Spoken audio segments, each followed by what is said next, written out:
Hey guys, uh, we're back finally after about a 2 week hiatus. Uh, just kind of in between there. Been moving. I wanted to. I had several other shows I wanted to do, and wasn't able to do it. Life kind of happened, and when you've got four kids and you're moving all their stuff, it it takes a little bit longer than what you planned. But we're back. Matt, how's it going? You're watching Over the Under podcast. Today is September 2nd. We are 3 days away from opening night at Kyle Field. And I'm pretty excited. Matt, how you doing, man? I'm doing good. Uh we're almost there, man. Football season's almost here. It's Yeah. it's I can feel it. I can feel it. We had some college games last week. weren't they weren't very good. And then we had the Bishop Sycamore game, which was terrible. That didn't even What a count as football, and all the stuff going on with that fake team. And so yeah, now we have, I guess you could say, real teams playing football this weekend. Uh uh but yeah, man, how's everything going with you over in North Carolina?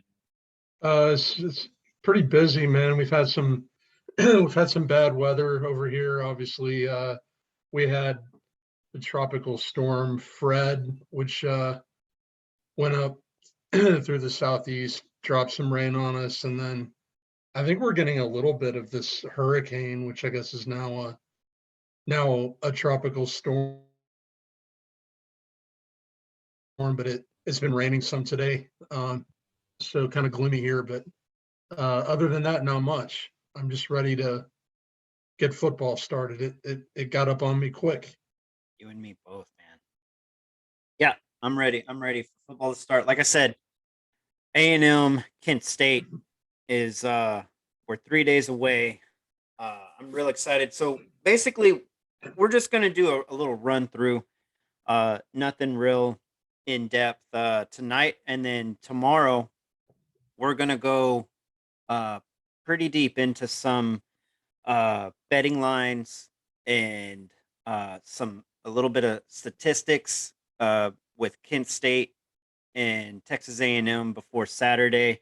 I also am planning and Matt, if you can join us for the pregame. I'm not sure what you have for planned for Saturday afternoon, but we're planning on doing a little pregame show with a friend of mine, Jay Pops, who has a his own Texas A&M podcast. So if you're able to join us for that one, man, that'd be great. But so let me tell you a little bit. Matt lives in North Carolina, and so I'm kind of having to tell him a little bit about Texas A&M, introduce him, and he's going to help me out with Matt and I are really big into daily fantasy sports and the stats that involve daily fantasy or even season long fantasy. Anyway, with DraftKings and Yahoo, all of those sites, we're really big into that. So we're big stat guys. We're big numbers guys, and we like to break down numbers. I know it sounds boring, but we're going to try to make it as fun as we can. And Matt's going to be a big help into that because he's really good at it. So, um, a little bit about Kent State, Matt.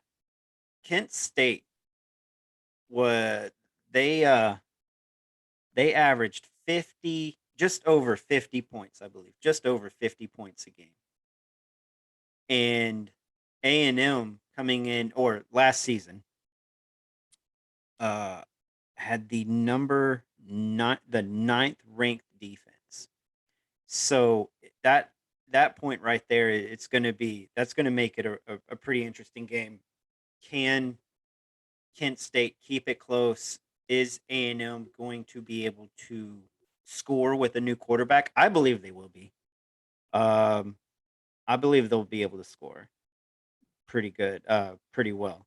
Uh, as of right now, I believe A&M Vegas has A&M as a 27.5 point favorite. So, uh, do you just not really reading into much so far, not really studying much so far? Do you think Kent State is going to be able to keep it close against A&M on Saturday? Have you seen is there like a total for Kent State, like a point total yet? I haven't looked. I'm going to do some more diving into it tonight, but I don't I haven't seen anything as of yet on the websites.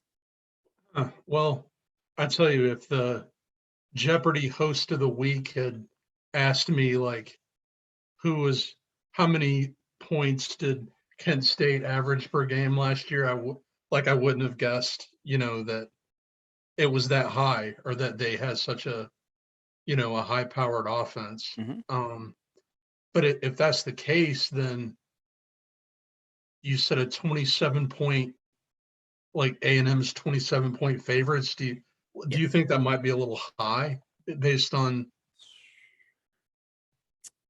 I from memory, if I can remember correctly, I know that Jimbo Fisher is not a coach that really cares about running up scores. Um, wow, it might be a little high. It may be a little high, but the other thing is Kent State going to be able to score on A&M? 14 points or 17 points? Are they going to be able to get over that say 14-point threshold? Um, I understand that they had a powerful offense last year, but what kind of opponents were they playing for those games? You know, that says a lot too. And they only played 4 games. So, Well, okay, so I don't know about I we might have to do like a survey of different sports books to get an idea of what the lines look like, but yeah. on Sportsbook Wire, they're showing A&M as a minus 5,000 favorite. Oh yeah. Yeah, I could Um, I could see that. I mean, it, everything's showing pointing that A&M wins this game pretty handedly, but I don't yeah, know. Something tells me that 27.5 seems to be a little high. I don't know. yeah, it's showing a 66.5 total for the game. Okay. But it looks like Kent State averaged around 60 points per game last season. Oh, really? I thought it was just over. Man, 60 points per game. Ooh. Uh, you wouldn't by any chance know the one team they lost against last year, would you? They went 3-1. Do you have that on you? Like on that website you're looking at? Uh, I don't. Okay. Well, we can go over that more tomorrow. That's not a big deal. But I just wanted to do just kind of a quick run through, just kind of show everyone we're still alive and I want to. we're still I doing want this to shit. correct what I just said there. So Okay.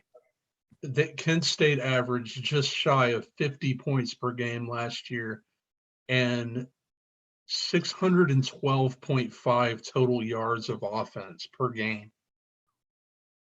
Okay. So that's a lot of offense. Right. Yeah.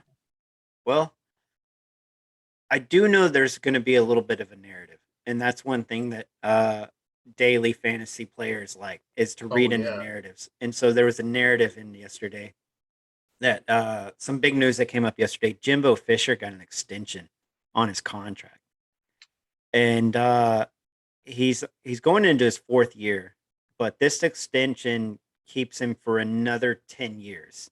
So 20 or okay, so another I guess 9 years. So we'll have him until 2030. He'll be Texas A&M's coach until 2030, barring something happens. No buyout. So if he decides to leave, he gets all the money. And nine, I think right around 9 million a year. So um, there's the thing of you know it's he's going to have to prove it that he's worth that money now. You know, so this is the year that that he can use to do that. He's got a new quarterback in Haynes King. Haynes King won the quarterback battle against Zach Calzada, as expected. Wide receivers look really good. We're packed on wide receivers. Running backs, we look really good at wide receiver. I'm hoping that Isaiah Spiller can stay healthy. And our defense looks really good. And I'm really excited about Baylor Cup healthy, coming into the season, because he hasn't even played it down. This is his third season with us, and he hasn't even stepped on the football field yet because of injury. So Jalen Wademeyer, you'll have him on one side, maybe Baylor Cup on the other side, wide receivers, and then a fast dual threat quarterback that can run and pass. Just I'm hoping that the offensive line can can block for him, but yeah, I mean, just I'm ready for it to get started. I'm ready. I'm ready to see how this team does, man. So, but we'll go ahead and end it for now. We'll come out with another one tomorrow. Um, we're gonna break down some, like I said, some stats for Saturday between A&M and Kent State, and go over some money lines. Maybe even go over some other games, just for the fun of it, right? Yeah. So, and all right, Matt. Well, uh, thanks for joining me. I hope you're able to join me again tomorrow. And yeah, I'll talk to you tomorrow, man. Okay. Sounds good. All right, see y'all later, guys.